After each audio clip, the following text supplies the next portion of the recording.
बहराइच पहुंचे समाजवादी पार्टी के राष्ट्रीय अध्यक्ष अखिलेश यादव ने आज बहराइच में पुलिस भर्ती परीक्षा पेपर लीक होना सरकार की नाकामी है। उन्होंने कहा कि 2.5 करोड़ लोगों के साथ सरकार ने धोखा किया है। यही 2.5 करोड़ लोग भारतीय जनता पार्टी को उखाड़ फेंकेंगे। उन्होंने कहा कि यह वो सरकार है जो नौजवानों को नौकरी और रोजगार देने का दावा करती थी। उन्होंने सवाल किया कि लेकिन आज कहाँ है नौकरी और रोजगार? उन्होंने कहा कि केवल पुलिस भर्ती में ही नहीं, आरओ और एआरओ को लेकर लोक सेवा आयोग के सामने धरने पर बैठे हैं छात्र और नौजवान। उन्होंने कहा कि उनका भी आरोप है कि पेपर लीक हुआ है। उन्होंने कहा कि इतने पेपर किसी भी सरकार में लीक नहीं हुए होंगे जितने भारतीय जनता पार्टी के सरकार में लिखे हुए हैं। सरकार जानबूझकर नौजवानों के भविष्य के साथ खिलवाड़ कर रही है, उनके सपनों को तोड़ रही है। नौजवानों को नौकरी देना चाहती है, ना रोजगार देना चाहती है। केवल अपने मैनेजमेंट के लिए बजट लग रही है सरकार। उन्होंने कहा कि देश का नौजवान नौकरी और रोजगार चाहता है, वह देश को बनाना चाहता है।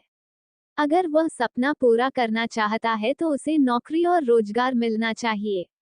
नौजवानों की एनर्जी वेस्ट हो रही है। उन्होंने कहा कि सरकार की नीयत कभी नहीं रहेगी नौजवान अपना भविष्य बनाएं। उन्होंने कहा कि यह सरकार अग्निवीर जैसी टेम्परेरी नौकरियां दे रही है।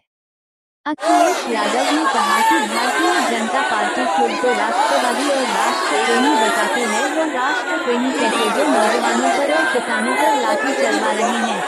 किसानों पर जानी जा चुकी है। इससे पहले भी जब काले कानून के विरोध आंदोलन में सैकड़ों किसानों को अपनी जान गंवानी पड़ी थी, अब फिर जान जा रही है। उन्हें परवाह नहीं है, उन्हें परवाह सिर्फ अपने वोट की है। वोट के लिए भारतीय जनता पार्टी किसी भी तरह का झूठ बोल सकती है। राम मंदिर जाने के सवाल पर उन्होंने कहा कि जब भगवान कबीराम बुलाएंगे तब जाएंगे।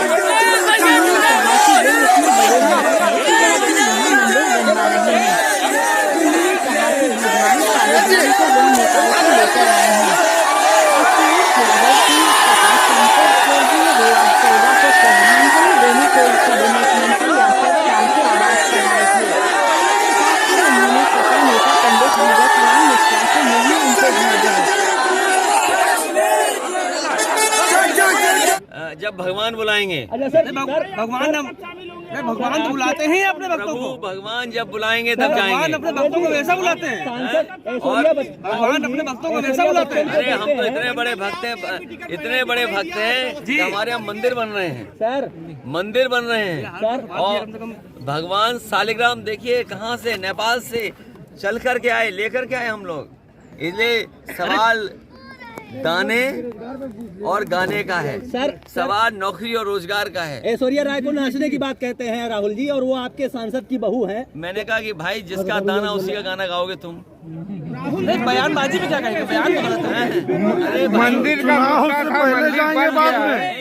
बयान पे क्या हमारे साथी तुम्हारे चैनल के लोगों को दौड़ाया जा रहा है, नौजवान खदेड़ दे रहे हैं।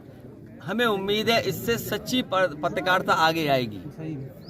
जो बजट के हिसाब से बोलते हैं। मैं कल शामिल होऊंगा आगरा में। आगरा शहर मोहब्बत का शहर है। अखिलेश जी, इस बार चुनाव कैसा है? लोकसभा 2024 का कैसा देख रहे हैं आप? ये चुनाव लोकतंत्र बचाने का है। ये चुनाव बाबा साहब भीमराव अम्बेडकर जी के सपनों को बचाने का चुनाव है। ये चुनाव आजादी बचाने का है, संविधान बचाने का है। इतनी पाबंदियां लग जाएंगी जिसकी आप कल्पना नहीं कर सकते। क्या आपने नहीं देखा चंडीगढ़ में किस तरीके से बेईमानी हो रही थी, किस तरीके से वोट की लूट हो रही थी? ये भारतीय जनता पार्टी कोई दल नहीं है राजनीतिक, ये गिरोह है, गिरोह। ये दल नहीं है, ये गिरोह है।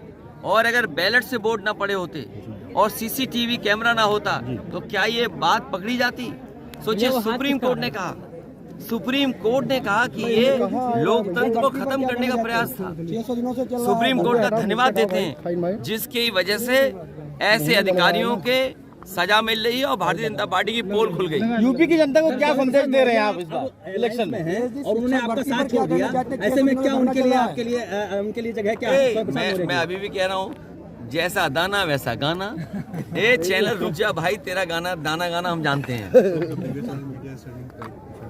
शिक्षक भर्ती